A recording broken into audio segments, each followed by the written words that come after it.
तिसरा एक विचार आहे जो परंपरागत असावा, किंवा एखाद्या घरामध्ये एखादा विचारच असा असतो की ते दुसऱ्याचं सदोदित काही ना काही वेगळं चिंतन करत असतं. एक शेठजी होता आणि त्या शेठजीच्या 5-25 खोल्या भाड्यानं दिलेल्या असायच्या आणि ते जे शेठजी होते ते रोज दुपारी संध्याकाळी खुर्ची टाकून दारात बसायचे.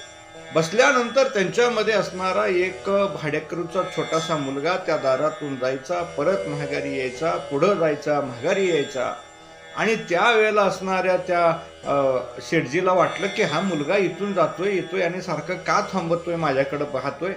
त्यावेळेला शेठजीने त्या बालकाला विचारलं, बोलवलं, म्हटले अरे तो आज सारखा पुढं मागे जातोय, काय कारण आहे? ते म्हणलं शेठजी मी एक विचार करतोय. शेठजीने विचारलं, म्हणले काय विचार करतोय? अहो म्हणले तुम्ही एवढा मोठे, म्हणले जर तुम्ही मेला बिला तर म्हणले तुम्हाला न्यायला म्हणले चौघाला सुद्धा तुम्ही उचलणार नाही. अरे म्हणला काय नालायक पोरगा आहे.